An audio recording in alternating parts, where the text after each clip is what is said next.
भक्तों, ओम नमः शिवाय, श्री शिवाय नमस्तुभ्यम, जय श्री महाकाल। जी हाँ भक्तों, क्या आपका भी जो बच्चा है उसका जो मन है वो पढ़ाई लिखाई में बिल्कुल भी नहीं लगता। आप लोग बहुत ज़्यादा परेशान रहते हो उसकी पढ़ाई के लिए कि आखिरकार हमारा जो बच्चा है वो पढ़ता क्यों नहीं है। जब भी आप उसको पढ़ाने के लिए बैठाते हो तो कहीं वो घूमने चला जाएगा, कहीं वो खेलने चला जाएगा, कहीं कुछ करने लगेगा, कहीं कुछ, लेकिन पढ़ेगा बस बिल्कुल भी नहीं। तो आपको परेशान होने की बिल्कुल भी आवश्यकता नहीं है, क्योंकि आज जो मैं आपको उपाय बताने वाला हूं, अगर केवल आपने उतना ही उपाय कर लिया और अच्छे तरीके से कर लिया तो अवश्य रूप से सारी की सारी इच्छा, सारी की सारी मनोकामना है जो पूरी होगी ही होगी। और आपका जो भी बच्चा है जिसका भी मन पढ़ाई लिखाई में नहीं लगता, अवश्य रूप से उसका जो मन है वो पढ़ाई की ओर आकर्षित होगा ही होगा। ठीक है ना। क्या करना है, कैसे करना है, पूरा मैं आपको बताने वाला हूँ। देखिए, आपको भी पता है कि पूज्य गुरुदेव की जो कथा होती है उसमें लाखों की भीड़ आती है। कैसे भीड़ आती है? लाखों की भीड़ आती है।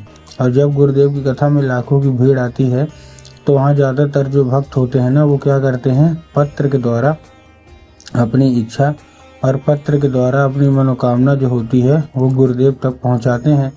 तो अभी गुरुदेव की कथा चल रही थी, आज से 4 से 5 महीना पहले की बात है। गुरुदेव की क्या है, कथा चल रही थी और गुरुदेव की कथा में लाखों की भीड़ आई।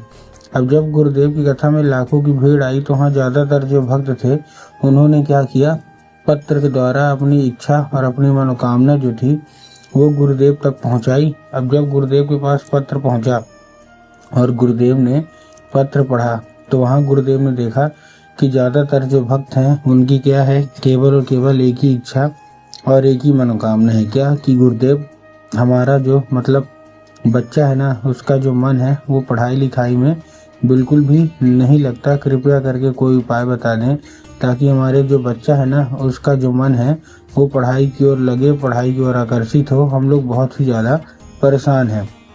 हमने उसके पीछे क्या कुछ नहीं किया, बहुत अच्छी उसको स्कूल में डाल के रखा है, बहुत अच्छा उसको कोचिंग ट्यूशन दे रहे हैं, हर एक तरह की सुख सुविधा भी दे रहे हैं, लेकिन फिर भी जब बात पढ़ाई की आती है ना तो कहीं वो घूमने चला जाएगा, कहीं खेलने चला जाएगा, लेकिन पढ़ेगा बस बिल्कुल भी नहीं। कृपया करके कोई उपाय बता दें, हम लोग बहुत ही ज़्यादा परेशान हैं। अब जब गुरुदेव ने ये देखा तब गुरुदेव ने 2 से 3 उपाय बताए और कहा केवल और केवल ये उपाय कर लेना, तुम्हारा जो भी बच्चा है जिसका भी मन पढ़ाई लिखाई में नहीं लगता, अवश्य रूप से उसका जो मन है वो पढ़ाई की ओर आकर्षित होगा ही होगा। अब जैसे ही गुरुदेव ने उपाय बताया तो लोगों ने जा जाके इस उपाय को घर में करना शुरू कर दिया। अब जैसे ही लोगों ने जा जाके इस उपाय को घर में करना शुरू कर दिया, वही लोग गुरुदेव की कथा में मात्र 1 से 1.5 महीने के बाद वापस आए। अब जब वही लोग गुरुदेव की कथा में वापस आए तो उन्होंने क्या किया, फिर से एक बार गुरुदेव को पत्र लिखा, लेकिन ये वाला जो पत्र था ये गुरुदेव को धन्यवाद के रूप में पत्र था कि गुरुदेव धन्य हो आपका, आपके द्वारा बताया गया उपाय हमने कर लिया है, हमारी सारी इच्छा सारी मनोकामना जो है वो पूरी हो गई है, आपका कोटि कोटि धन्यवाद।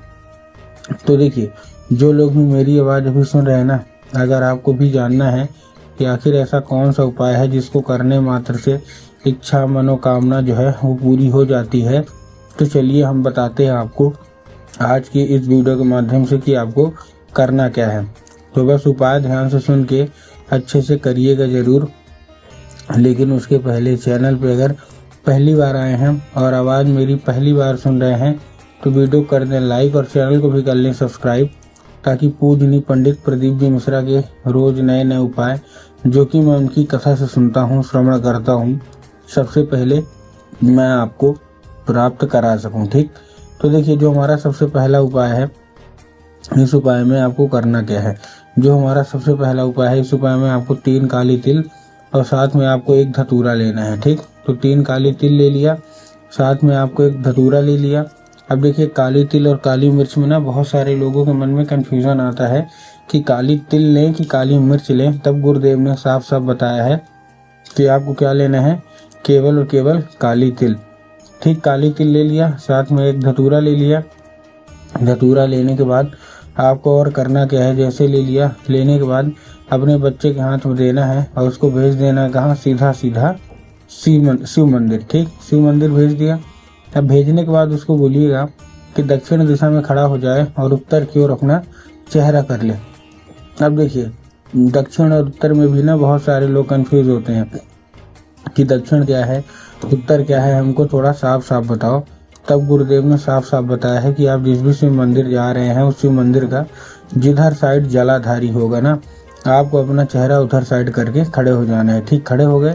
खड़े होने के बाद आपको एक नाम लेके, कौन सा, महादेव का बहुत ही सुंदर सा नाम है, श्रम्भेश्वर महादेव। तो आपको करना क्या है, आपको श्रम्भेश्वर महादेव का नाम लेके और उन्हीं का स्मरण करके आपको चुपचाप क्या कर देना है, अर्पित कर देना है बस। पूज्य गुरुदेव कहते हैं कि अगर आपने इतना ही कर लिया तो अवश्य रूप से सारी की सारी इच्छा, सारी की सारी जो मनोकामना है वो भी पूरी होंगी ही होंगी। और आपका जो भी बच्चा है जिसका भी मन पढ़ाई लिखाई में नहीं लगता, अवश्य रूप से उसका जो मन है ना वो पढ़ाई की ओर आकर्षित होगा ही होगा। ठीक, ये था कौन सा, ये था पहला उपाय। अब हम चलते हैं अपने दूसरे उपाय की ओर।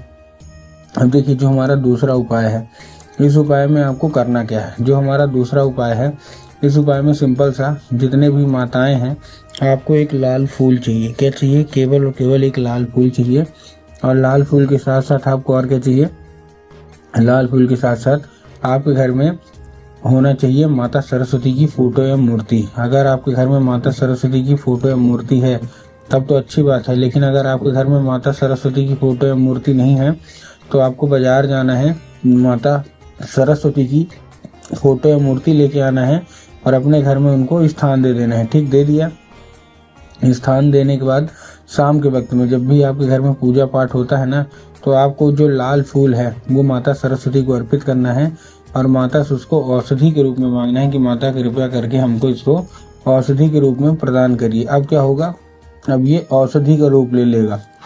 अब आपको करना क्या है, उसी रात जब आपका बच्चा अच्छे तरीके से खाना पीना खा के सो जाए तो आपको लाल फूल उठाना है और अपने बच्चे के माथे के ऊपर 2 से 3 बार फेर देना है।